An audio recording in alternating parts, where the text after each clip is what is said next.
బ్రతిమలాడుకున్నాడు. దేవుని కాళ్ళ ఏళ్ళ పడి ప్రజలను రక్షించయ్యా, ప్రజలను కాపాడయ్యా, ఓ సృష్టికర్తల యెహోవా, ఓ బలమైన దేవుడా కార్యం చేయి అని ప్రార్థన చేయగా దేవుడు అంటున్నాడు, ఆ బండ దగ్గరికి వెళ్ళు, అదుగో బండ. ఆ బండ దగ్గరికి వెళ్ళు, అహరోనును తీసుకుని వెళ్ళన్నాడు. వెంటనే మోషే, ప్రజలారా కంగారు పడకండి, భయపడకండి, ఏ కీడు రాదు, ఏ అపాయం రాదు, భయపడకండి, మన దేవుడైన యెహోవా బండలో నుండి నీళ్ళిస్తాడు. హల్లెలూయా. మీకు వాసన రావట్లేదు, చచ్చిపడిపోయి ఉంటారా? ఎంత బలమైన వాక్యం చెప్పుతుంటే మీ శరీరంలో చచ్చిపడిపోవడానికి కారణం ఏంటి? మీ శక్తి ఎందుకు రావట్లేదు? మీరు కదిలింపు రావాలి, మీ హృదయంలో అగ్ని చేత కాల్చబడాలి, పరిశుద్ధాత్మ అనుభవం లేదు, పరిశుద్ధాత్మ నడిపింపు రావాలి, మీ హృదయంలో దేవుడి తట్టు చెప్పండి. ఎంత కాలం నిర్లక్ష్యంగా ఉంటారని దేవుడు అడుగుతున్నాడు. ఆయన రాత్రి వచ్చేస్తుంటే ఇంకా సాపగిన నీళ్ళలాగే ఉంటారా? ఎక్కడ యేసుల గొంగలు అక్కలాగే ఉంటారా? వచ్చేస్తుంది ఒకరిత దినము, భయంకరమైన దేవుని కోపం, ఆయన రెండవ రాత్రి భయంకరమైన కార్యాలు ప్రపంచంలో జరగబోతున్నాయి. నేను మీకు దండం పెట్టి చెప్పుతున్నాను, ఎప్పుడైనా ఈ దినమందే నేను బుద్ధి కలిగి భయం కలిగి దేవునికి లోపడతారో లోపడండి, దేవునికి భయపడతారో భయపడండి, లేని ఎడలా దేవుడు ఏమి చేయడు. భయంకరమైన రోజుల్లో రక్షించడం జాగ్రత్త. నిర్లక్ష్య స్థితి నుంచి తీసివేయండి. మీరు మంచివారే, కానీ నిర్లక్ష్య స్థితి ఉంది, కానీ అనాలోచన ఉంది. మనిషి ఇక్కడ, మనసు అక్కడ. దేవుని మందిరంలో కూర్చున్న మీరు అక్కడ మందిరంలోని అంతే, ఇక వీధిలోని అంతే, కూటాల్లోని అంతే. ఏం దాచుకున్నారు మీరు మీ ఎలాగోలా? దేవుని వాక్యం వినబడుతుంది, దైవజనుడు ఎక్కడి నుండి వచ్చాడు, అద్భుతమైన దేవుని వాక్యం వినబడుతుంటే మనసు పెట్టి మీరు వినాలి. రేపు దేవుడు అడుగుతారు, ఇదే వీధి, ఇదే రోడ్డు, ఇదే వీళ్ళు సాక్ష్యం ఇస్తాయి. ఎందుకు నీ వాక్యం వినలేదు? వాక్యానికి ఎందుకు మనసు పెట్టలేదు? నీ శవులు దేని వైపు పెట్టావు, నీ మనసు ఎటు పెట్టావు? జీవన దేవునితో, జీవన దేవునితో, సత్యమైన దేవునితో ఆడుకోకూడదు. అప్పుడు రాయి దగ్గరికి వెళ్ళాడు మోషే. ఆ బండ దగ్గరికి వెళ్ళినప్పుడు ఆ బండతో మాట్లాడమన్నాడు. ఎవరైనా బండతో మాట్లాడతాడా? ఎవరైనా రాజుతో మాట్లాడతాడా? దేవుడు అంటున్నాడు, నేను చెప్పినట్లుగా ఆ బండతో మాట్లాడన్నాడు. ఆ బండతో మాట్లాడినప్పుడు ఆ బండ ఏమిచ్చింది? హల్లెలూయా, దేవుని స్తోత్రం. నేను ఇచ్చిన బండ, వారి దాహం తీర్చిన బండ, వారిని బ్రతికించిన బండ, ఆ ప్రాంతవాసులు రక్షించింది బండ. ఆ బండ నిన్ను రక్షిస్తాది, ఆ బండని దాహం తీరుస్తుంది, ఆ బండని ప్రాణాన్ని కాపాడుతుంది, ఆ బండ నిన్ను పోషిస్తుంది. ఆ బండ నీ గ్రామాన్ని, నీ ప్రాంతాన్ని, నీ సంఘాన్ని, నీ ఇంటిని, నీ భార్య పిల్లలను రక్షించేది. ఆ బండ దగ్గరికి వస్తావా? బండతో మాట్లాడతావా?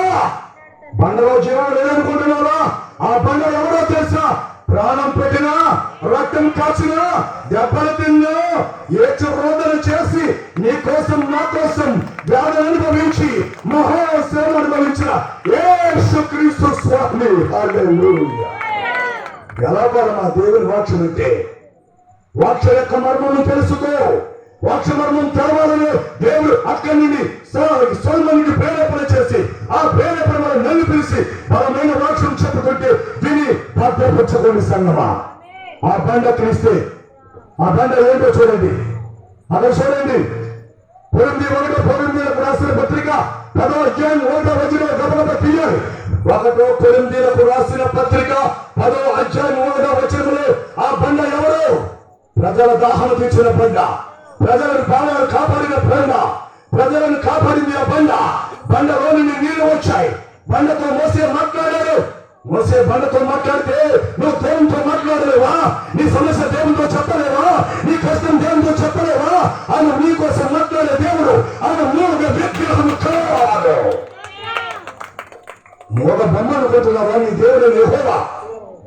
మూగ బొమ్మ అనుకుంటున్నావు, దేవుడు యేసు. యేసు రక్తం, శిలువ రక్తం కాల్చి దహిస్తుంది. మరణించి తిరిగి లేస్తున్న దేవుడైన యేసు, పునరుద్ధానుడైన యేసు, సంరక్షణకర్త. బ్రతుకుట క్రీస్తు లాభముగా ఉంచుకో. చదువు తల్లి.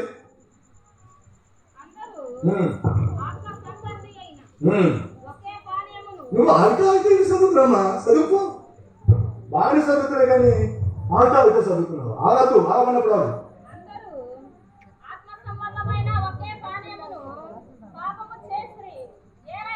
పాపం చేస్తారా? పానం. చెప్పండి అందరూ, చెప్పమ్మా. పల్లి ఆలయం అంటాం అందరూ కన్ఫ్యూజన్ అయిపోతుంది. 10:1 సహోదరులారా, ఈ సంగతి మీకు నాకు ఇష్టం లేదు. అదేదనగా మన పితరులు అందరూ మేఘము కింద ఉండిరి, వారందరూ సముద్రంలో నడిచిపోయిరి. అందరూ మోసేను బట్టి మేఘములను. మళ్ళీ ఎక్కడ చదువుతున్నావమ్మా? నేనేం చెప్పానమ్మా? 1 కొరింథీ 10:1 అన్నాను కదా. మరి అందరూ ఆ బండ అన్న మాట వదిలేశారండి. చదువు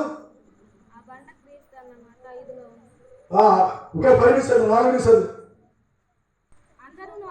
అదే అందరూ అంటే చెల్లికి అర్థం అవట్లేదు. అందరూ ఆత్మ సంబంధమైన ఒకే పానీయమును పానము చేసి ఏలయనగా తమ్మును వెంబడించిన ఆత్మ సంబంధమైన ఆ బండలోనిది త్రాగిరి. ఆ బండ క్రీస్తు. చెప్పండి అందరూ మహాతల్లులారే, అందరూ అందరూ ఆత్మ సంబంధమైన పానీయమును ఆ బండలోనిది తాగిరే. ఆ బండ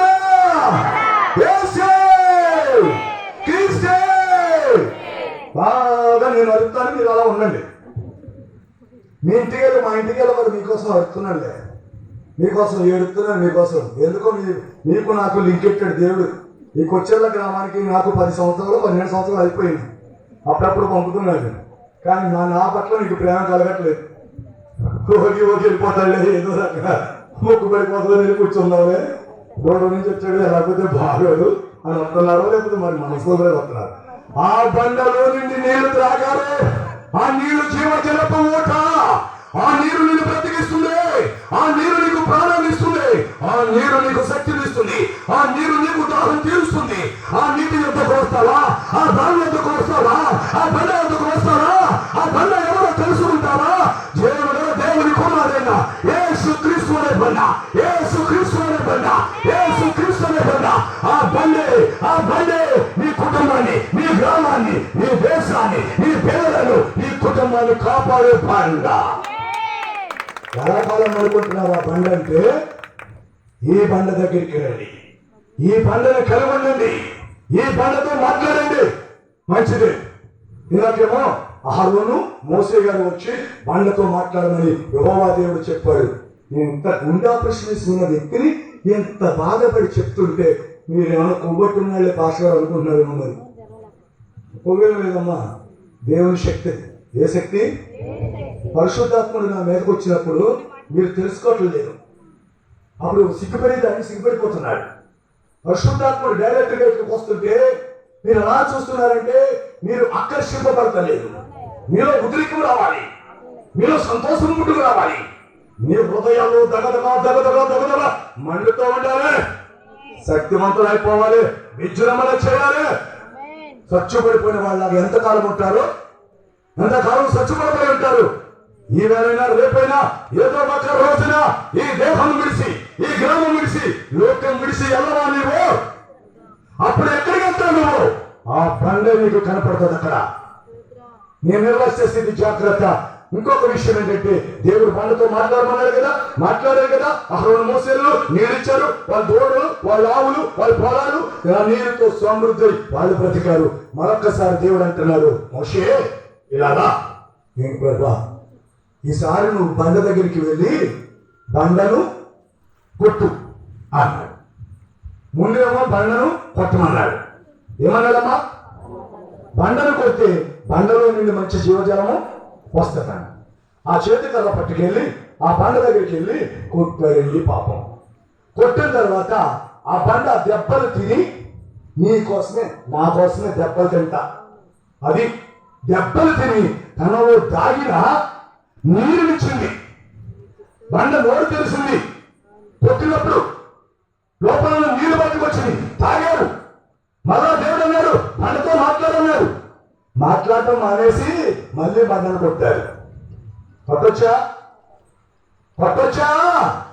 మాట్లాడమన్నప్పుడేమో కొట్టుకున్నారు, కొట్టమన్నప్పుడేమో మాట్లాడుతున్నారు. ఇదే బుద్ధిహీనత. దాని భావం ఏంటో తెలుసా? ఆ బండ క్రీస్తే. ఆ కర్ర తీసుకుని బండను కొట్టమంటే ఆ బండ రూపంలో ఉన్న యేసు కొన్ని సంవత్సరాల తర్వాత, కొన్ని యుగాల తర్వాత ఈ భూమి మీదకి యేసు అనే బండ ఈ లోకానికి వస్తుంది. హల్లెలూయా! ఆయన యేసు అనే బండ భూలోకానికి వస్తాయి. ఆ నాడు ఆ బండను ఎలాగైతే కొట్టారో దుర్మార్గులు, దుష్టులు, భయంకరులు, తాగుబోతులు, పిండిబోతులు, వ్యభిచారులు, మోసగాళ్ళు అందరూ ఆ బండను కొడతారు, ఆ యేసును కొడతారు, ఆ యేసును పడతారు, ఆ యేసును తంటారు, ఆ యేసును విడుస్తారు. ఆ నాన్నములు, నిందలు, హింస పెట్టి ఈడ్చి చంపేస్తారు. అర్థమైందా? ఇప్పుడు అర్థమైందంటే నిలబడతారేంటి? అర్థమైందా? అలా చెప్పండి. ఏదంటే నిద్ర వచ్చిందా? తల్లులు, దేవుడు అడుగుతున్నాడు, నేను కాదు. అర్థమైందా? నోరు చెప్పి చెప్పండి. లేదా ఏమన్నా నోట్లో చుట్ల కాల్చి అలవాట్లు ఏమైనా ఉన్నాయా? కొంతమంది చుట్ల కాల్చి అలవాటు ఉంది, మాట్లాడరు. ఎందుకో తెలిసి పక్కలకి వాసన వస్తుంది ఏమో. అర్థమైందా? ఇంకా ఇప్పుడు ఉంటాయండి. అయ్యి ఎందుకు నోరిచ్చాడు దేవుడు. బండే మాట్లాడితే నువ్వు మాట్లాడలేవా? మాట్లాడా? గాడిద మాట్లాడితే నువ్వు మాట్లాడలేవా? దేవుడు గాడిద నోరు తెరిచాడా? బిలాముకు బుద్ధి చెప్పడానికి. జాగ్రత్త. ఆ బండను కొట్టారు. ఆ బండ ప్రభువైన యేసు. అక్కడ బండను కొడితే ఆ బండలో నుండి జీవజలం వచ్చింది. నా ప్రభువును పడిస్తే, నా ప్రభువును కొడితే, నా ప్రభువు శరీరం గాయపరిస్తే, నా ప్రభువు శరీరానికి రంధ్రాలు చేస్తే ఆయన శరీరంలో నుండి జీవజలపు రక్తము, జీవము కలిగిన రక్తము, మహిమ కలిగిన రక్తము, కలిగిన రక్తము, శక్తివంతమైన రక్తం కొలికింది. ఆ రక్తమే ప్రపంచాన్ని కాపాడింది. ఆ రక్తమే నీకు నాకు బ్రతికించింది. ఆ రక్తమే నీ పాపములు, నీ శాపములు, నీ పితరులు, నీ తాతలు, నీ తల్లి, నువ్వు అందరూ చేసిన పాపానికి యేసు రక్తం కాచవలసి వచ్చింది. ఇప్పుడు కూడా బాధ కలగదు నీకు. యేసు రక్తం కాల్చవలసి వచ్చింది. ఏడవాలి. ఇలాంటి మాట వస్తే బుల్లుని ఏడవాలి. భర్త ఏదంటే మాత్రం బోర్మని ఏడ్చేస్తారు, అమ్మ ఏదంటే ఏడ్చేస్తారు, నాయన ఏదంటే ఏడ్చేస్తారు. మీ వాళ్ళు ఎవరైనా అయితే మొహమ్మత్లో ఎత్తుపడేస్తారు. 3 రోజులకు అన్నం నెలరు. వాళ్ళు మంచోడు అనుకో, నా అమ్మ కాదు, నా తల్లి కాదు, నా బాబు కాదు, నా అమ్మ నేను ఎప్పుడో చెప్పమే అని బతుకు రావాలి. అప్పుడు మళ్ళీ అన్నం తింటారు. అదో ఇంకొకరు ఉన్నాడు అంటారు, దీంతో ఏంటి కానీ దీంతో రా నల్ల మార్కెట్ పోదాం. అఫీషియల్ గా హక్కులో ఫుడ్ చేస్తాడు, 2 తీసుకుంటాడు, 2 పెక్కలు వేసుకుంటాడు. అఫీషియల్ గా ఫుడ్ ఫ్రైడ్ తినొచ్చాడు. ఉండవా లేదో మళ్ళీ దెబ్బలు తినేస్తారు. అలాగే 4 సార్లు దెబ్బలు తినాక తనంతా తను దులుపుకొని ఈ సచ్చినుడు ఇక మారడగాని నేను ఉపవాసం ఉండడమో వ్యర్థమే, నేను కోపమించడమో వ్యర్థమని దుమ్ము దులుపుకొని వేసి మళ్ళీ పొయ్యి అంటించి వంట చేస్తాది. ఇది పాపం పరిస్థితులు ఇవ్వండి. అర్థమైందా? తల్లులు, ఆడతల్లులు అంటేనే చాలా ప్రేమ. ఆడవాళ్ళు పడే బాధలు ఇంతంతా కాదు. అప్పుడు ఈ తల్లులు ఎన్ని బాధలు పడుతున్నారు, ఎన్ని కష్టాలు పడుతున్నారు. మీ కన్నీరే, మీ ప్రార్థనే, మీ వేదనే, మీ ప్రార్థనే, మీ కన్నీరే, మీ వేదనే మానవుల జీవితాలు మారుస్తుంది. మానవుల బ్రతుకులు సరి చేస్తుంది. దుర్మార్గాలను మార్చేది. నువ్వు కన్నీరు వినకపోతే దుర్మార్గత మార్పు చెందదు, మారు మనసు రాదు. నీ కోసం, నీ ఇంటి కోసం, నీ గ్రామం కోసం, నీ సంఘం కోసం కన్నీరు విడిచి ప్రార్థన చేయి. యేసు నీ కొరకు ఆ కలవల రక్తపు పొట్టు కూడా ఆయన వెలికిస్తే మనసు లేదా నీకు? నీలో శరణము లేదా? నీలో బుద్ధి రాలేదా? నీకు ఒక రకమైన ప్రేమ కలగటలేదా? దయ రావటలేదా? వేదన కలగట్లేదా? నీ హృదయం పాషాణమైపోయిందా? నీ హృదయం కఠినమైపోయిందా? ఏ పాపము ఎరగని యేసయ్య, ఏ శాపము లేని యేసయ్య పరిశుద్ధ దేవుని కుమారుడ యేసు భూలోకానికి వచ్చి నిన్ను నన్ను రక్షించాలని, నిన్ను నన్ను బ్రతికించాలని, మనకు రాజ్యం ఇవ్వాలని, మనల్ని తన జనముగా రాజ్యముగా చేయాలని, భ్రష్టులమై బానిసలమై పాపులమై చచ్చిన వారమై ఉంటే తన రక్తాన్ని చిందించాడు. మన కొరకు దెబ్బలు తిన్నాడు, మన కొరకు అవమానములు పడ్డాడు, మన కొరకు నిందలు పడ్డాడు. మంచి పొజిషన్ వచ్చినప్పుడు వాటి తీయకూడదు. నిందలు పడ్డాడు, అవమానములు పడ్డాడు. ఎందుకోసమో, ఎవరి కోసం ఇస్తామా? ఆ బండ క్రీస్తే, ఆ బండ దెబ్బలు తిన్నది. మరొక్కసారి బండలు కొట్టొద్దన్నాడు దేవుడు, మరలా కొట్టాడు. ఎంత బాధ! అదే ప్రభువైన యేసును ముమ్మారు సిలువలో వేయటము. ఒకనాడు ఆయన నీ కోసం సిలువ భయపెట్టాడు, నీ కోసం దెబ్బలు తిన్నాడు, నీ కోసం రక్తం ఖర్చాడు. మళ్ళా నువ్వు పాపం చేస్తే, మళ్ళా నువ్వు నీ బ్రతుకు మర్చిపోకుండా గర్వము, అహంకారము, అవిధేయత, రక్షణ పక్కన పెట్టి దుర్మార్గ జీవితంలో జీవిస్తే యేసు గాయాలు రేపిన దాని అవుతావు, యేసు గాయములు కలిగిన దాని అవుతావు, యేసును సిలువ వేసిన దాని అవుతావు, యేసును కొరడాలో కొట్టిన దాని అవుతావు. చేయొచ్చాలగా బాగా మనసు మారతలేదు. వీళ్ళకి నీకు నమస్కారం తల్లి, మనసు మార్చుకోండి అమ్మా. కన్నీరు రావాలమ్మా, వేదన పడాలమ్మా. ఆ ప్రభువును కొట్టేసి తన్నేసి పొడిచేసి రెండోసారి కూడా పొడిచేస్తావా? రెండోసారి కూడా సిరివేస్తావా? ఆయన గాయాలు ఏళ్ళకి కలుగుతావా? పొలముక్కలతో గాయాలు కలుగుతావా? నీ గాయాలు కనుక ఎవరైనా ఒక పొలముక్క తెలిసి కలిగితే అమ్మా బాబా చచ్చిపోతున్నానే అంటావే. నీకున్న నొప్పి వాడికి లేదా? ఆయన కోసం జారిపడతావా? ఆయన కోసం కన్నీరు కాలుస్తావా? ఆయన కోసం నీ హృదయాన్ని మార్చుకుంటావా? ఆయన కోసం బ్రతకాలని ఒక నిర్ణయం తీసుకో. అప్పుడే నీ బ్రతుకుల అద్భుతం జరుగుతుంది, అప్పుడే నీ కుటుంబం అద్భుతం జరుగుతుంది, అప్పుడే నీ గ్రామంలో అద్భుతం జరుగుతుంది, అప్పుడే నీ జీవితంలో ఆశ్చర్య ఏదో ఒక నిర్ణయాన్ని తీసుకో. నేను నా ప్రభువు కొరకు, నేను నా ప్రాణం పెట్టిన దేవుని కొరకు, నా కోసం అవమానపడిన యేసు కొరకు ఏదో ఒకటి చెయ్యాలి, ఏదో ఒకటి చెయ్యాలి, ఏదో ఒకటి చెయ్యాలి. నేను చేస్తానని ముందుకు వస్తావా? ముందుకు వస్తావా? మార్పు చెందుతావా? మనసును మార్చుకుంటావా? అగ్నిగుండానికి పోతావా? ప్రభు రాజ్యంలో ఉంటావా? నిర్ణయం తీసుకో. కోపంతో చెప్పింది నేను కాదు, నాలో ఉన్న పరిశుద్ధాత్మ దేవుడు. మిమ్మల్ని ప్రేమిస్తున్నారు కాబట్టి ఆయన కోపముతో ఆగ్రహంతో చెప్పాడు. మిమ్మల్ని ప్రేమించకపోతే దేవుడు మీకు వాక్యాన్ని వినిపింపచేయడు. కాబట్టి మరణానికి భయపడవద్దు, రోగానికి భయపడవద్దు, దేనికి భయపడవద్దు. ఆయన నీ పక్షమున ఉండగా ఎవడా విరోధి? చెప్పండి. యేసు ప్రభువు మా పక్షమున ఉండగా ఎవడా విరోధి? ఎవడా విరోధి? దేవుడు మా పక్షమున ఉన్నాడు. మోషే గారు చనిపోయిన తర్వాత యెహోషువ ఏడుస్తున్నాడు, బెండ పెట్టుకున్నాడు, దిగులుతో ఉన్నాడు. ఎవరు ఆలోచనపోతున్నారు? ఎంత ప్రేమతో ఉన్నాడో తెలుసా యెహోషువ మోషేతో ప్రేమ. ఎప్పుడైతే మోషే చనిపోయాడో యెహోషువ గ్రామం తెరవాలనిపించట్లేదు, లేవాలనిపించట్లేదు. దిగులు, చింత, ఆవేదన, దుఃఖం పొంగొస్తుంది. అయితే దేవుడు మాట్లాడాడు. దుఃఖంలో ఉన్నవా యెహోషువ? వేదంలో ఉన్నవా యెహోషువ? భయపడుతున్నావా యెహోషువ? ఏం చేస్తున్నావు? నీ బాధ, నీ కష్టము, నీ ఆనందం నాకు తెలుసు. నేను చూస్తున్న దేవుడను. మోసేకు తోడైనట్లు నేను నీకు తోడయ్యున్నాను. మోసేను నడిపించినట్లు నేను నిన్ను నడిపిస్తాను. మోసేకు శక్తినిచ్చినట్లు నేను నీకు శక్తినిస్తాను. ఎంత శక్తి, ఎంత బలము! కాబట్టి ఆ శక్తిని మనం పొందుకోవాలి. దేవుని కృపను మనం వర్ధిల్లాలి. ఆశ్చర్యకరమైన దేవుడు. ఒకే ఒక మాట చేసుకొని ప్రార్థన చేసుకుందాం. కీర్తన 33:16. కీర్తన 33:16. అక్కడ ఏముందో తెలుసా? ఏ రాజు అయినను, ఏ అధికారి అయినను, ఏ ప్రధాని అయినను, ఏ మంత్రి అయినను, ఏ కలెక్టర్ అయినను, ఏ చట్టం అయినా సరే, ఇంకొద్దులే నేను చదివేస్తానులే, తన సొంత నిర్ణయాల వలన విజయం సాధించలేడు.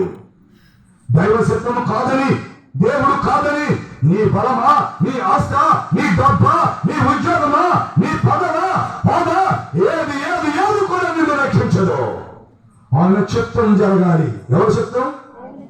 దేవుని చిత్తం అనండి. ఎవరి చిత్తం? దేవుని చిత్తం.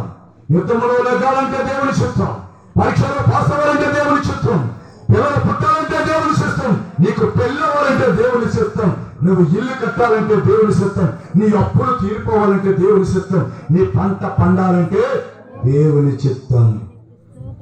నీ బుర్ర నీ తెలివి పనిచేస్తారా? ఏమాత్రము పని చేయదు. ఆడపిల్లలు, చదువుకుంటున్న పిల్లలు, దండం పెట్టి చెప్తున్నా, చదవకటే ప్రాధాన్యము కాదు. బైబిల్ చదవండి, పరిశుద్ధ గ్రంథం చదవండి, దేవుని పని మొదటిగా చేయండి.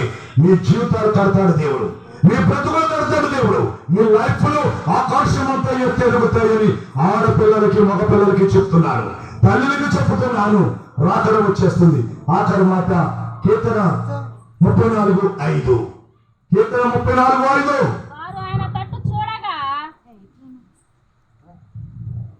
వారు ఆయన తట్టు చూడగా వారికి వెలుగు కలిగెను. దయచేసి చెప్తున్నాను, ఈ కొంచెం ప్రాంతంలో మరణమైన, బాధైనా, వ్యాధైనా ఏ చీకటి ఆవరించినదో, ఒకవేళ చీకటి ఆవరించి ఉంటే ఆ చీకటిని ఎన్ని దీపాలు వెలిగిస్తావు, ఎన్ని క్యాండిల్ వెలిగిస్తే నీ కుటుంబాన్ని పెట్టినా, నీ గ్రామాన్ని పెట్టినా, నీ ప్రాంతాన్ని పెట్టినా నీ చీకటి ఎలా వెళ్తుంది? నీవు నీవు నీవు నీవు ఆయన తట్టు తిరుగు. నీవు నీ కుటుంబం ఆయన తట్టు తిరుగు. ఎవరైనా జీవము గల దేవుడు, ప్రాణం పెట్టిన యేసు తట్టు తిరుగు.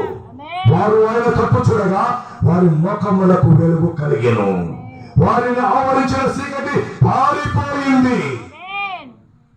ఇంటికి ప్రార్థన చేస్తారో లేదో, పాస్టర్ గారు పాపం హార్ట్ ఆపరేషన్ చేసుకుని ఆయన తెగ మాట్లాడేశారు ప్రభువా అని కొంతకాలం చల్లగా ఉండాలని చేస్తారా?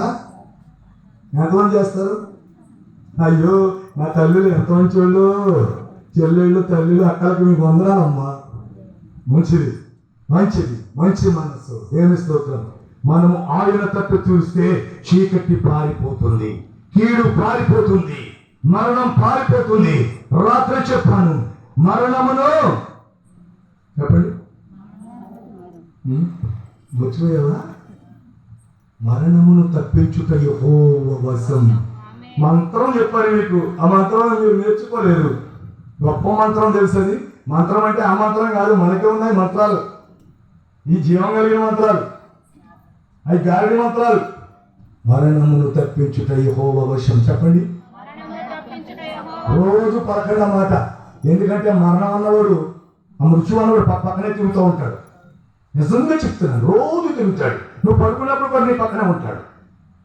అందుకే ఏం పలకాలి? మరణమును తప్పించుట యెహోవా వశం. ఆమేన్, ఆమేనండి. అది కూడా ఇంకో మాట ఉంది, నీ వాక్యము నన్ను బ్రతికించును, బాధలలో నాకు నెమ్మదిని ఇచ్చును.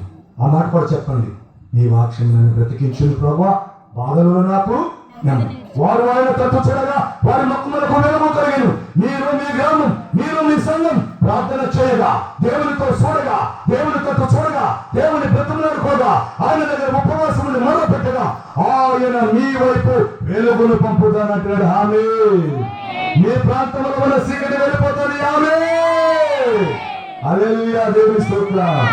యేసుక్రీస్తు మహారాజులకు, యేసుక్రీస్తు మహారాజులకు, యేసుక్రీస్తు మహారాజులకు, జీవము గల దేవునికి. చూసారా? చదువు అన్నమాట, అయిపోయింది.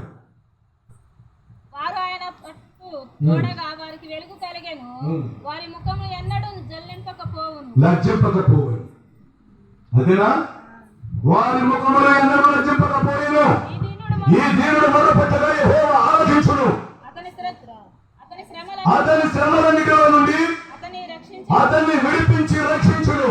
యెహోవా యందు భయభక్తులు కలిగి ఆయన చుట్టూ ఆయన దూతలు కావలి ఉండును. ఆమేన్. దేవుని తట్టు ఉంటావా? దేవుని వైపు చూస్తావా? దేవుని బ్రతుకులాడుకుంటావా? దేవుని దగ్గరతో సహవాసం చేస్తావా? ఆయన తన దూతలను నీ చుట్టూ కావలిగా ఉంచుతానంటున్నాడు. నీ పెంట బ్రతుకు చుట్టూ, నా పెంట బ్రతుకు చుట్టూ, మట్టి బ్రతుకనబడిన ఈ శరీరానికి ఒక భద్రతనిస్తానంటున్నాడు. ఈ దేహానికి దేవదూతని కాపుదలిస్తానంటాడు. నువ్వు నిద్రపోతున్నప్పుడు దేవదూత నీ ప్రాణాన్ని కాపాడుతుంది. ఆయన యుద్ధ నుండి వస్తుంది. జాగ్రత్తగా ఉండి దేవుని శక్తిని తెచ్చుకుందాము. మనమందరము దేవుని దగ్గర విచారణ చేద్దాము. కాబట్టి సమూయేలు ఏ ప్రార్థన ఏర్పాటు ఇశ్రాయేలుకు చెప్పండి. ఫస్ట్ రాగానే ఇశ్రాయేలులారా మిస్పాలో కూడుకోండి, నీళ్లు కుమ్మరించినట్లు మీ హృదయాలు కుమ్మరించుకోండి, నీళ్లు ఉలికించినట్టు మీ కళ్ళలో నీళ్లు ఉలికించండి, అమ్మలారా తల్లిలారా చెల్లిలారా అని బతిమాడితే మర్చిపోయామండి గారు, తెలియదండి ఇలా మర్చిపోతే ఎలా తల్లిలు?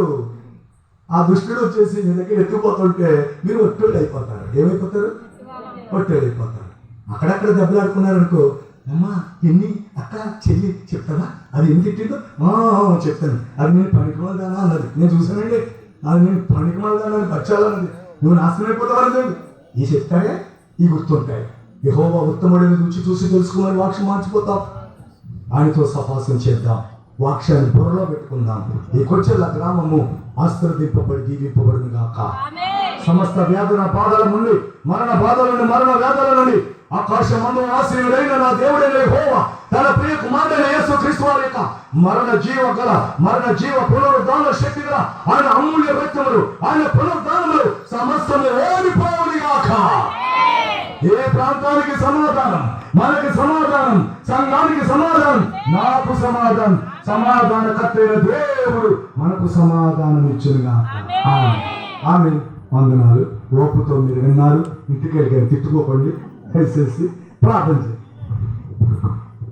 చేసుకుందాం. అందరూ ప్రార్థన